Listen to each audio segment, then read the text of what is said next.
नमस्कार साथियों, आप सबका स्वागत है तिलचारी कम्युनिटी के ऑफिशियल पेज पर। और आज जिस मुद्दे के साथ में उपस्थित हैं वो है किसानों से संबंधित। और जैसा कि आप लोगों ने हाल ही के दिनों में देखा है कि किसान आंदोलन कर रहे हैं, तो ये आंदोलन क्यों कर रहे हैं ये बहुत सारे लोग जानना चाहते हैं, क्योंकि बहुत सारे ऐसे किसान हैं जिनको ये नहीं पता है कि क्या सुधार हुए हैं और किन वजह से जो पंजाब, हरियाणा, यूपी के किसान हैं, एक तो बात करते हैं तो ऑल इंडिया पे जो किसान हैं वो भी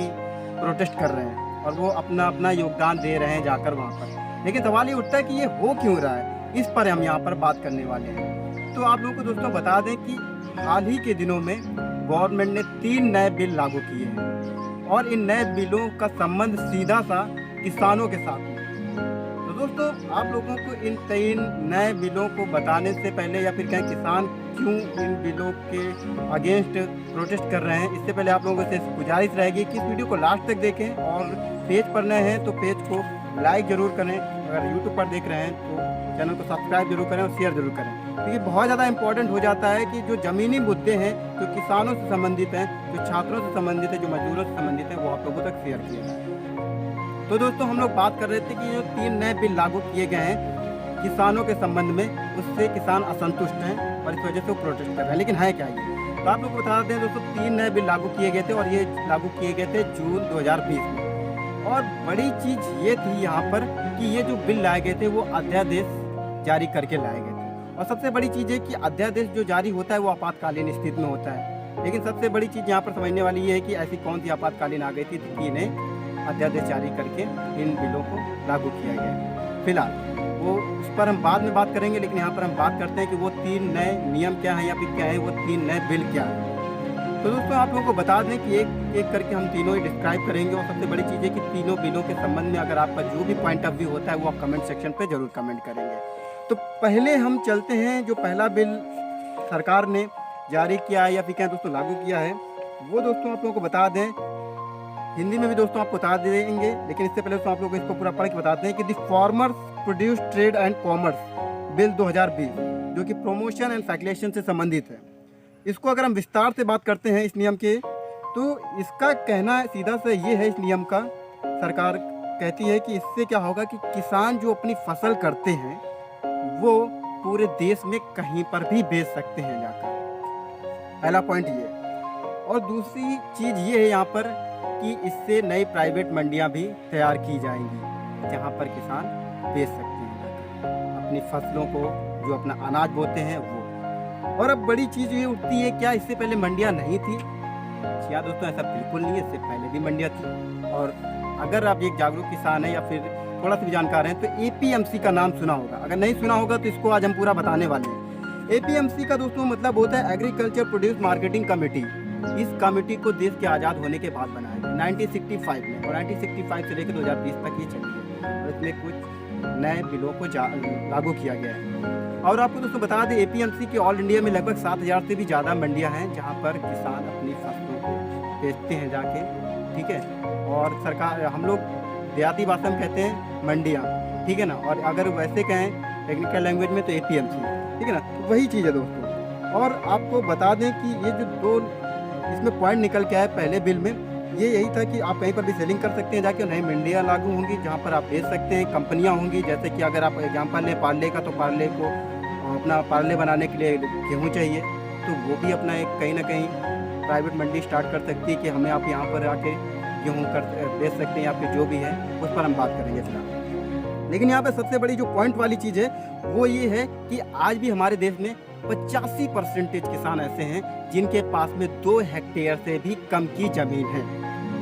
तो इसका मतलब ये होगा कि बहुत सारे हमारे किसान, लगभग हमारे देश में जो किसान है वो सीमांत किसान है, फिर छोटे किसान हैं, जो बहुत ज़्यादा फसल नहीं होती कि उनके पास में कोई डायरेक्ट वो कंपनी से डील करें जाके या फिर इस तरीके से चीज़ें करें जाके, क्योंकि इसका मतलब ये भी कि डायरेक्ट सेलिंग से भी मतलब है, ठीक है। तो दोस्तों ये चीज़ है यहाँ पर। और सबसे बड़ी चीज़ है कि जब ये यहाँ पर इनका ये भी कहना है कि जो प्राइवेट मंडियाँ आएंगी उन पर कोई भी टैक्स नहीं लागू किया जाएगा, जबकि APMC जो है APMC में टैक्स किया जाता है। मतलब कि देखो सारा सरकारी काम होता है,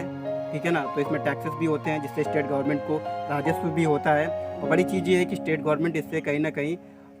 संतुष्ट नहीं है कि APMC को उसके ऑप्शन में ये जो नई प्राइवेट मंडियाँ लाई जा रही हैं उसके लिए। ठीक है, बाकी दोस्तों आप लोगों को बता दें कि इस तरीके से ये पहला बिल था जिसमें इस तरह के पॉइंट देखने को मिले, लेकिन हम दूसरे बिल की तरफ बढ़ेंगे जहाँ पर वो भी किसानों से संबंधित है और वहाँ पर क्या है उस पर भी दोस्तों हम बात करेंगे। इसके अलावा दोस्तों इस जो पहला बिल है दोस्तों उसके लिए आप लोग हमें कमेंट सेक्शन पर जरूर राय दें, क्योंकि सरकार का यह भी मानना है कि इससे क्या होगा कि जो आड़तीये हैं जिन्हें आप लोग जानते होंगे तो उनका काम खत्म हो जाएगा, बिचौलिए जिन्हें कहते हैं उनका काम खत्म हो जाएगा।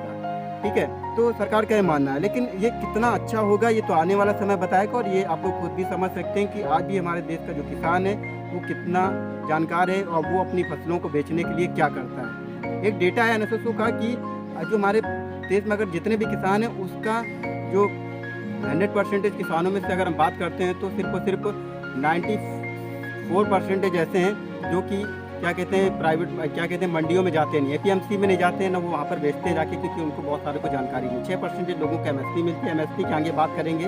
ठीक है ना, सेकंड बिल पे आते हैं। सेकंड बिल है कॉन्ट्रैक्ट फार्मिंग, मतलब अब आप खेती तो करेंगे लेकिन कॉन्ट्रैक्ट पे करेंगे। इससे कई नेगेटिव पॉइंट भी निकल के आए, कई पॉजिटिव भी हैं, वो आप लोग आगे डिस्कस करेंगे तो पर आप लोग जरूर राय दे सकते। इसमें दोस्तों सबसे पहली बात तो क्या कहते हैं कि ये सेकंड बिल है, इसमें जो किसानों का मेन कहीं ना कहीं विरोध हो रहा है सबसे ज़्यादा इसी पे कॉन्ट्रैक्ट फार्मिंग है। कॉन्ट्रैक्ट फार्मिंग का मतलब आप लोगों को बताएं तो ये है कि कॉन्ट्रैक्ट फार्मिंग में क्या होगा कि आपकी फसल बोए जाने से पहले ही उसकी रकम निर्धारित कर दी जाएगी, ऐसा इस बिल के अनुसार है। ठीक है, मतलब अगर आप गेहूँ बो रहे हैं तो आपने फसल बोई भी नहीं है उससे पहले ही जैसी कंपनियां हैं तो आपसे टाई अप करेंगी कि आपकी जो फसल है तो उस फसल जब आपकी होगी तो हम आप इसकी 20 रुपये किलो या फिर जितने भी रुपये किलो में आपकी ले लेंगे। अब क्या है कि इससे कई सारे बेनिफिट्स भी हैं, लेकिन बेनिफिट्स लॉन्ग टर्म पे कितने अच्छे हैं, शॉर्ट टर्म पे कितने अच्छे हैं ये तो आगे हम बात करेंगे। लेकिन इस तरीके से है कि ये है कॉन्ट्रैक्ट फार्मिंग, मतलब सबसे पहली बात तो कोई भी कंपनी आएगी तो किसी एक बीघे का गेहूँ लेने तो नहीं आएगी, वो क्या करेगी कि पूरे के पूरे गाँव को देखेगी। अगर मान लीजिए कि अगर आप तिलशहरी गाँव में रह रहे हैं तो तिलशहरी गाँव में जितने भी खेती है तो उस सारे खेती के जितने भी मालिक हैं उनसे संपर्क करेगी और कहेगी कि आप हमें गेहूं यहाँ पर बोइए और आपको हम इतने रुपए में आपका गेहूं लेंगे। और बहुत बड़ी चीज़ ये है कि इससे किसानों को फ़ायदा भी है कि वो उनको मतलब कैसी भी फसल होगी, क्योंकि काफ़ी बार होता क्या है कि गेहूं हो गया कि गेहूं के समय तक आते आते वो जो 20 रुपये का गेहूँ बिकना था वो 15 रुपये में बिक रहा है, 10 रुपये में बिक रहा है, तो वो चीज़ें की कहीं ना कहीं दिक्कत हो जाती है। तो ये जो कॉन्ट्रैक्ट फार्मिंग है, कॉन्ट्रैक्ट फार्मिंग से ये चीज़ें आप लोगों को देखने को मिलेंगी कि आपकी जो फसल बोई जानी उससे पहले उसकी रकम निर्धारित की जाएगी। लेकिन सबसे बड़ी चीज़ इसमें जो माइनस पॉइंट ये है कि इसमें एमएसपी निर्धारित नहीं की है सरकार ने, और यहीं पर इसने गलती कर दी कि मिनिमम सपोर्ट प्राइस कि कितना मिनिमम प्राइस निर्धारित किया जाए कि उससे नीचे जो भी हमारे जो भी हमारा खरीद रहा है वो उससे नीचे ना खरीद पाए, क्योंकि बाई चांस हो सकता है कि एपीएमसी खत्म हो गई, ठीक है ना, आने वाले समय में, तो उसके बाद में क्या होगा कि प्राइवेट कंपनियां हो सकता है कि मनमानी करने लगे, तो उस स्थिति में क्या होगी, क्योंकि सरकार का तो उससे अधिकार खत्म हो जाएगा इस तरीके की चीज़ों से। तो वो कहीं ना कहीं इनका यही कहना है किसानों का कि जो एमएसपी है, एमएसपी को एक कानून बनाया जाए, किसानों का अधिकार बनाया जाए कि अगर आपका गेहूँ है तो वो 20 रुपये किलो है तो इससे नीचे में तो जा ही ना, कुछ भी हो जाए, क्योंकि बहुत सारे किसानों के आए दिन हम पेपर में पढ़ते रहते हैं सुसाइडल केसेस, मतलब वो आत्महत्या कर लेते हैं, बहुत सारा वो लोन लेते हैं उससे वो करते हैं, और बाद में क्या होता है कि जब फसल हुई तो उनका मतलब कि वैल्यू इतनी गिर गई उनकी अनाज की कि उनको उनकी लागत भी नहीं निकली, और इस वजह से उन्होंने सुसाइड कर लिया। तो चाहते हैं कि एमएसपी को एक नियम नहीं बनाकर कि कानून बनाया जाए, कि उनका अधिकार बनाया जाए, कहीं ना कहीं सही भी है। और आप इस पर क्या सोचते हैं कमेंट सेक्शन में। ये रही दोस्तों दूसरा क्या कहते हैं कि कहीं ना कहीं ये था बिल, ठीक है ना। और इसको एक एग्जांपल के तहत अगर आपको समझाना चाहेंगे वो है अमेजोन से रिलेटेड। आज से 7 साल पहले क्या हुआ था कि जब हम अमेजोन से क्या कहते हैं कि कोई भी प्रोडक्ट मंगाते थे तो क्या होता था कि डिलीवरी चार्जेस फ्री थे, आप कोई भी प्रोडक्ट मंगाइए आपके घर तक फ्री देने आएंगे। बहुत सारे नए नए ऑफर्स भी देते थे, आजकल आप देखेंगे कि बहुत सारे ऑफर्स कम कर दिए गए हैं, क्योंकि प्राइवेट क्या होगा, देखो बिजनेस है, तो प्राइवेट प्लेयर्स क्या होते हैं वो उसको आपके सुख दुख से या फिर आपके उससे कोई भी मतलब नहीं है, उनको जैसे जैसे बेनिफिट दिखने लगेगा वो उस तरीके से काम करेंगे, जिधर दिखेगा उस तरीके से वो काम करते हैं। और आज आप अमेजन को देखेंगे तो उन्होंने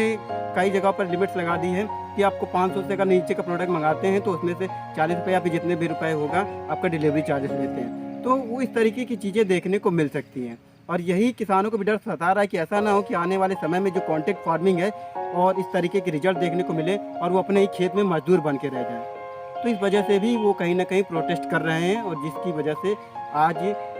आपको बता दें कि हज़ारों की संख्या में, लाखों की संख्या में उनके साथ में किसान जुड़ चुके हैं। और अगर आप किसान परिवार से हैं तो ज़रूर है इस मूवमेंट के साथ में जुड़े। बात करेंगे तीसरे और अहम क्या कहते हैं बिल के लिए, ठीक है ना। और तीसरा जो आपको दोस्तों बता दें बिल है दोस्तों, वो है होर्डिंग से संबंधित। ये पहले नियम था, इसमें सुधार किया गया है, ठीक है ना। ये मतलब पहले भी ये नियम था, इसमें से सुधार किया गया बिल में। तो तीसरा जो है वो अगर हम इंग्लिश में बात करते हैं होर्डिंग, और या फिर हिंदी में कहें तो भंडारण संबंधी नियम क्या है कि अब जब फसल हुई, माना कि गेहूँ की फसल हुई मार्च में, तो अब बहुत सारा किसान बेचने जाता है। तो उसमें क्या होता है कि जहाँ पे भी जैसे वो स्टोरेज होते हैं तो वहाँ पे बहुत सारा माल इकट्ठा कर लिया जाता है नहीं, क्योंकि किसान के पास में इतना नहीं वो होता है कि वो 10 कुंटल 20 कुंटल अपने घर में वो कर ले, क्योंकि उसका अपना खाना गुजारा चल जाए उतना ही बहुत होता है। तो अभी तक क्या था, इससे पहले क्या था कि भंडारण संबंधी नियमों पर रोक थी कि आप एक लिमिट से ज़्यादा क्या कहते हैं कि अपने गोदाम में माल नहीं रख सकते, ठीक है। लेकिन ये जो नया बिल आया है इसमें जिस तरीके से खबरें हैं दोस्तों, ये मानना है कि अब इस पर कोई लिमिट नहीं होगी। मतलब आप कितना भी चाहें अपना भंडारण कर सकते हैं, आप 10 कुंटल 20 कुंटल 100 कुंटल जितना भी चाहें अपना अनाज रख सकते हैं, उसमें कोई दिक्कत नहीं, ठीक है। लेकिन इसमें ये भी बताया गया है कि आप युद्ध और आपातकालीन की स्थिति में भंडारण नहीं कर सकते। चलिए ठीक है, लेकिन सबसे बड़ी चीज़ ये है कि वही चीज़ है कि जितने भी क्या कहते हैं कि जो भी डीलर्स होते हैं, जो भी भंडारण करने वाली कंपनियाँ होती हैं, वो तो यही चाहेंगी ना कि उन्हें बेनिफिट मिले। तो 100 कुंटल का स्टॉक कर लिया उन्होंने, 200 कुंटल का स्टॉक कर लिया, और उसके बाद में क्या होगा, कि वो जब क्या कहते हैं कि मार्केट में उसकी डिमांड बढ़ी तो क्या होगा, प्राइस राइज होंगे, क्योंकि वो क्या करेंगे कि जब उनको ज़रूरत होगी तो वो माल सप्लाई नहीं करेंगे। जब माल सप्लाई नहीं करेंगे डिमांड बढ़ेगी तो महंगाई बढ़ेगी, और महंगाई बढ़ेगी तो ये कहीं ना कहीं इसमें एक बड़ा कहीं ना कहीं निगेटिव पॉइंट आता है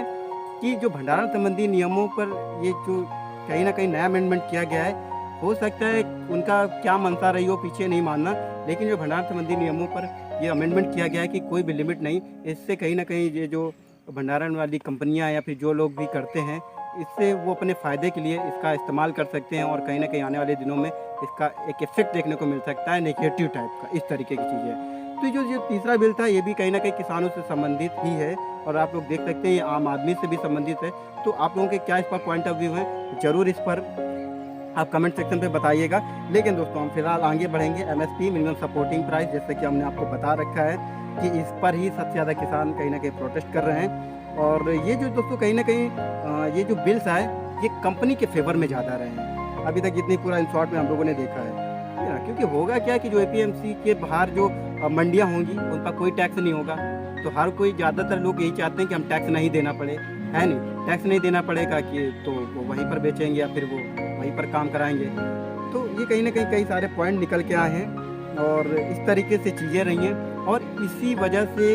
कहीं ना कहीं किसान प्रोटेस्ट कर रहे हैं, MSP को लेके कर रहे हैं, भंडारण संबंधी नियम है और भी कई सारी चीज़ें आप लोगों को बताएं। आप लोगों ने देखा होगा कि यही सारे रीजन है कि पंजाब और हरियाणा UP के भी किसान दिल्ली पर जाकर प्रोटेस्ट कर रहे हैं, और वो चाह रहे हैं कि इसे रोल आउट किया जाए, रोल बैक किया जाए, मतलब ये नियम है इन्हें वापस किया जाए। क्योंकि APMC जो 1965 में आई थी वो देश आज़ाद होने के बाद में सिचुएशन को ही देख कर आई थी, क्योंकि उसके पहले क्या था, जमींदारी थी, लैंड होल्डर्स थे, ठीक है ना, वो अपने खेतों में काम करवाते थे, या फिर वो जो मजदूर था या फिर क्या किसान था वो अपने खेतों में काम करके सिर्फ मजदूर के तरीके काम करता था। तो इन सारी चीज़ों को देखते हुए APMC आया और इस मार्केट को लाया गया, और आज ये पूरे देश में कहीं ना कहीं 7000 से भी ज़्यादा जगहों पर APMC है, मंडी या सरकारी मंडियाँ हम इन्हें कह सकते हैं, ठीक है। तो ये सारी चीज़ें हैं, और ऐसे में ये जो नए बिल्स आए हैं इससे किसानों को भय है कि कहीं उनकी जो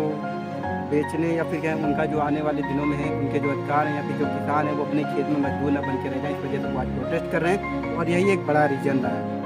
आप लोगों का क्या सोचना है कमेंट सेक्शन पे बताएं, और हमने पूरी कोशिश की है कि आप लोगों को इस पर पूरी जानकारी दे पाएँ, और बाकी अगर आप लोगों के कमेंट्स आते हैं तो हम आप लोगों को इस पर फिर से भी और भी विस्तार पूर्वक और नई जानकारियाँ इस पर देना चाहेंगे, क्योंकि किसानों से संबंधित है। तो आप लोगों को इसको ज़रूर शेयर करना चाहिए, लाइक करना चाहिए, कमेंट सेक्शन पे कमेंट ज़रूर ही करना चाहिए। तो फिलहाल दोस्तों इस तरीके से रही इन्फॉर्मेशन, और आप लोगों को मिलेंगे नेक्स्ट वीडियो के साथ में और नेक्स्ट एक अहम और आपसे जुड़े मुद्दे के साथ में। तो फिलहाल थैंक यू, धन्यवाद, जय हिंद, जय भारत।